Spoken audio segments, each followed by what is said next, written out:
आज ही Doubtnut app download करें। Doubtnut पर होगा अब आपके सभी मैथ्स, केमिस्ट्री, फिजिक्स और बायोलॉजी डाउट्स का सफाया।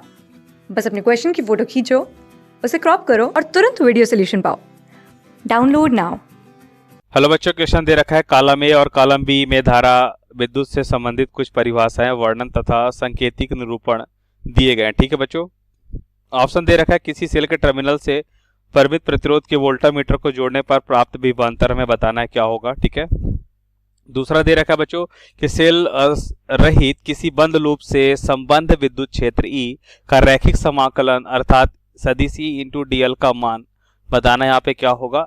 तीसरा दे रखा है बच्चों विभवमापी द्वारा किसी सेल के विद्युत वाहक बल के मापन करने के क्रम में संतुलन अवस्था में उस सेल से प्रवाहित धारा क्या होगी और किसी सेल से इसकी विद्युत वाहक बल की दिशा के विपरीत धारा प्रवाहित करने पर इसके टर्मिनल के बीच विभवांतर क्या होगा। ठीक है, ऑप्शन दे रखा है कि शून्य हो सकता है, सेल के विद्युत वाहक बल से अधिक होगा, सेल के विद्युत वाहक बल से कम, और यहाँ पे दे रखा है 1/μ लूप से गुजरने वाली नेट धारा। ठीक है, तो सबसे पहले यहाँ पे देखते हैं बच्चों कि किसी सेल के टर्मिनल से परिमित प्रतिरोध के वोल्टामीटर को जोड़ने पर प्राप्त विभवांतर क्या होगा। ठीक है, किसी सेल के टर्मिनल से परिमित, ठीक है, तो यहाँ पे मान लेते हैं सेल है ये, ठीक है, और इस सेल के टर्मिनल से हमने क्या लगाया बच्चों, एक वोल्टामीटर लगाया। ठीक है, तो वोल्टामीटर का कुछ ना कुछ प्रतिरोध होगा बच्चों। ठीक है, ये वोल्टामीटर, इसका कुछ ना कुछ प्रतिरोध है, तो क्या होगा बच्चों, हमें पता है कि यह क्या करेगा बच्चों, जो सेल के मध्य हमें विभवांतर मिल रहा है, मान लेते हैं इसके सेल के मध्य विभवांतर भी या ई मान लेते हैं। ठीक है, तो हमें अब जो विभवांतर मिलेगा, ठीक है, तो वो क्या होगा, सेल के विद्युत वाहक बल से, ठीक है, वोल्टामीटर कम मापन करेगा, क्योंकि यहाँ पे इस कह सकते हैं बच्चों कि वोल्टामीटर का प्रतिरोध होगा कुछ ना कुछ। ठीक है, तो वोल्टामीटर का जो प्रतिरोध है इस कारण से इसके विभवांतर में कुछ कमी हो जाती है और जो हमें विभवांतर मिल रहा होता है बच्चों वो सेल के विद्युत वाहक बल से कम मिल रहा होता है। ठीक है, तो सेल के विद्युत वाहक बल से कम होगा, तो यहाँ पे करेक्ट ऑप्शन सी होगा बच्चों इसका। ठीक है, अभी हम सेकंड को थोड़ा सा छोड़ते हैं। ठीक है बच्चों, अब बात करते हैं थर्ड पॉइंट। तो विभवमापी द्वारा किसी सेल के विद्युत वाहक बल का मापन करने के क्रम में संतुलन अवस्था में उस सेल से प्रवाहित धारा क्या होगी। ठीक है, तो हम क्या करते हैं बच्चों कि अगर हम विभवमापी द्वारा क्या करते हैं, किसी सेल का विद्युत वाहक बल का मापन करते हैं। ठीक है, तो मान लेते हैं विभवमापी में कोई सेल है और यहाँ पे हम एक परिवर्तित प्रतिरोध लगाते हैं। ठीक है बच्चों, और ये मान लेते हैं विभवमापी तार ए बी है। ठीक है, क्या बच्चों, विभवमापी तार ए बी है, तो हम यहाँ पे देखते हैं बच्चों, अब मान लेते हैं सेल जिसका हमें विद्युत वाहक बल का मापन करना है। ठीक है, तो ये मान लेते हैं सेल E1 जिसका विद्युत वाहक बल में मापन करना है, और ये क्या हो गया, हो जाएगा बच्चों, या हो जाएगा हमारा, मान लेते हैं सेल का कुछ ना कुछ आंतरिक प्रतिरोध है और ये हो जाएगा हमारा विभवमापी। ठीक है, अब इसके साथ हम लगाते हैं बच्चों एक जॉकी। ठीक है, तो अब संतुलन की स्थिति मान लेते हैं कि L1 लंबाई में संतुलन की स्थिति होती है, और हमें पता है बच्चों संतुलन की स्थिति में इस धारा मापी में कोई भी धारा का प्रवाह नहीं होता है। ठीक है, अब धारा का प्रवाह नहीं होगा तो क्या हम कह सकते हैं कि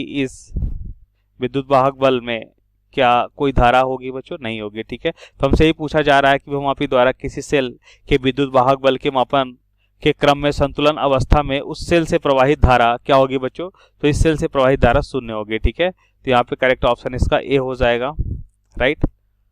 अब ध्यान से देखिए बच्चों, किसी सेल से इसके विद्युत वाहक बल की दिशा के विपरीत धारा प्रवाहित करने पर इसके टर्मिनल के बीच विभवांतर क्या होगा। तो ध्यान से देखिए बच्चों, सी को हमने देखा था, यहाँ पे डी वाला पार्ट देखते हैं, तो यहाँ पे हम देखते हैं बच्चों कि क्या होगा, ये थर्ड पार्ट, ठीक है, और ये फोर्थ नंबर वाला पार्ट है। ठीक है, तो यहाँ पे हम देखते हैं बच्चों सेल के मध्य अगर हम यहाँ पे क्या करते हैं बच्चों, ये टर्मिनल विभवांतर है। ठीक है, हमें पता अगर ये धनात्मक है ऋणात्मक है, ठीक है बच्चों, धारा हमेशा धनात्मक से ऋणात्मक की ओर आती है, लेकिन यहाँ पे हम विपरीत दिशा में प्रवाहित करते हैं। इसका मतलब यहाँ पे क्या हो रहा है बच्चों, यहाँ पे इसे हम चार्ज कर रहे हैं। ठीक है, तो चार्ज करेंगे तो हम कह सकते हैं कि इसमें विद्युत वाहक बल जो हमें मिलेगा वो क्या मिलेगा, सेल के विद्युत वाहक बल से अधिक मिलेगा। ठीक है, तो यहाँ पे हम कह सकते हैं कि विद्युत वाहक बल सेल के विद्युत वाहक बल से क्या होगा बच्चों, अधिक होगा। ठीक है, सेल के विद्युत वाहक बल टर्मिनल के बीच विभवांतर जो होगा, इन टर्मिनल के बीच विभवांतर, ठीक है, मान लेते हैं बच्चों भी सेल के विद्युत वाहक बल से अधिक हो, क्योंकि यहाँ पे बैटरी को हम क्या कर रहे हैं, आवेशित कर रहे हैं, चार्ज कर रहे हैं। तो चार्ज करने पे क्या होता है बच्चों, टर्मिनल के मध्य जो विभवांतर होता है वो सेल के विद्युत वाहक बल से अधिक हमें मिलता है। ठीक है, तो करेक्ट ऑप्शन यहाँ पे इसका बी से मैच करेगा। ठीक है, तो यहाँ पे बी हो जाएगा। अब ध्यान से देखिए बच्चों, जो हमने पार्ट छोड़ा था सेकंड वाला, उसकी उसके एक्सप्लेनेशन में देखें कि सेल द्वारा रहित किसी बंद लूप से संबंध चुंबकीय क्षेत्र ई का रैखिक समाकलन क्या होगा बच्चों, सदिश ई इंटू डीएल का मान। अब देखिए ये ऑप्शन तो नहीं हो सकता इसमें, ठीक है।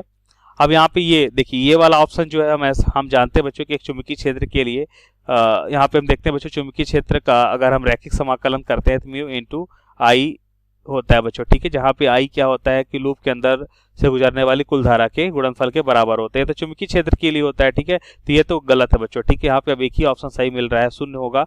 और कैसे बच्चों, ध्यान से देखिए, अगर हम देखते हैं बच्चों की कोई भी लूप है, ठीक है, तो और लूप के लंबवत हम मान लेते हैं कि विद्युत क्षेत्र है, ठीक है।